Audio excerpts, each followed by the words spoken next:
Hi everybody, I'm Starlight with Midnight Whimsies. I'm going to show you how to make this Bob's Burgers Wobbly Bobbly. The link for the free download is at shop.midnightwhimsies.com. You'll get these 3 pages PNG or PDF, and all you have to do is print it out. You want to do heavy duty cardstock color printing, and then you just go through and you score all the dotted lines. The version that you're seeing on the screen is a little less visible. I went back and made the lines black instead of white. I didn't like how hard it was to see in some spots, as well as it made it look like I didn't cut it straight, and I really didn't like that. So sometimes when you're scoring, you have to give the cat some attention, otherwise they're gonna make you give them attention. So take some time out of your day, pet your cat, and then continue on with the scoring. And you're going to do that. All the dotted lines, score it as hard as you need to. Make sure you can feel it.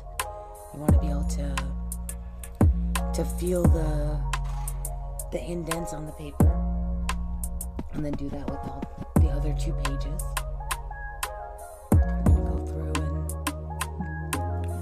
Cut along the outside of each little section. You can use scissors. I used a X-Acto knife because I thought it was going to make it look neater. And then I realized that it was straight edges, and oh hey, I can use my little cutting folding tool, which I had forgotten about up until that very second that I pulled it out. So I'll be using this more in the future now that I remember that it exists in my life. And again, so I was having trouble here getting it to look straight because I made the dotted lines white instead of black, and it really made the end piece kind of look like I folded it crooked, and I just kind of had a bit more of a hard time with it. I was thinking that the white was going to make it look better in the long run, but really it just made my life more difficult overall. So I changed it in the final file that you'll be downloading. I made them black lines. Trust me, you're welcome. Now, the bigger version that I'm making available first is segmented because it's too big to print on one sheet of paper, so you have to glue the 2 sections of the headpiece together. But in the smaller version that I made to fit on 1 page, it's all one piece, so you're not going to have to do that glue step, which is awesome. So this is where I ran into the biggest problem.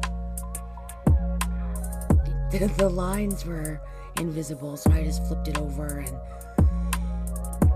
used the mirror image to make it work, but I didn't want you guys to struggle as much as I just struggled. Oh my gosh, sorry, my cat is jumping all over me. I also put the line so you can see where to put the holes, because I just guessed, and I guessed badly. So my final version is actually a little bit crooked. The left arm is a little bit too high, so he kind of looks like he's shrugging his shoulders. And then you're just gonna glue, and then I realized, oh, hey, I started to glue this before I put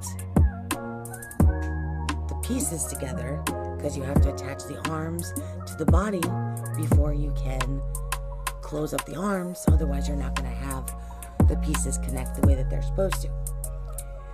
And on the smaller version, instead of using brackets, I figured out I can use seed beans and sew the arms to the body so that they still move the way that they're supposed to, but the brass fasteners are just too big for anything other than the standard size.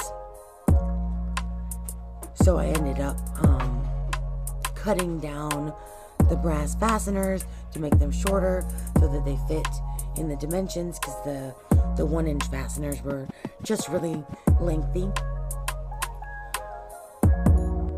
But this was my first attempt putting this together, so I did struggle a little bit more than I do in the following versions.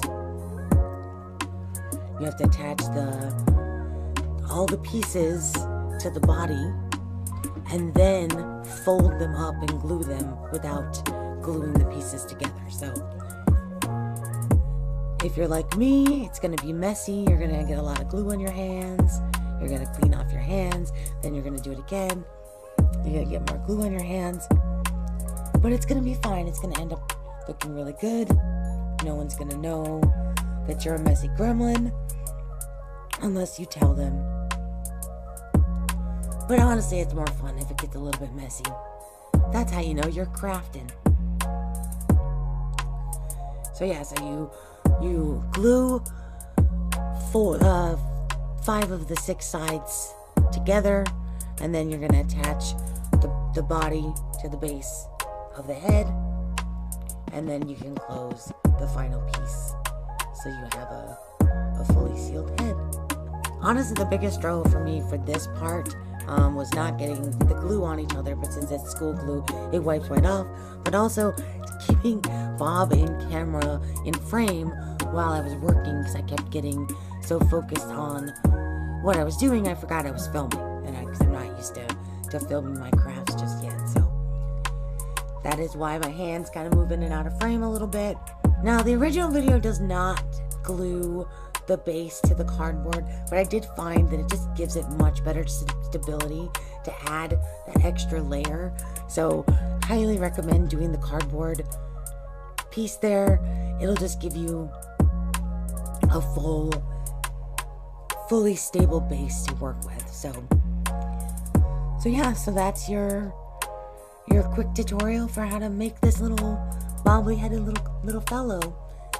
As mentioned before, this file is free to download, shop.midnightwhimsies.com. Any proceeds or donations that you make towards this project today is going to go directly to the artist. He's having a GoFundMe to raise money to go see his grandma.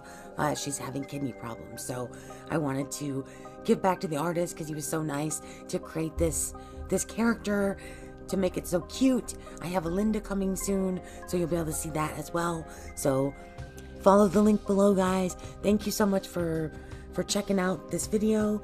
Thank you so much for stopping by, and I hope you have a great rest of your weekend. Take care, guys. Bye.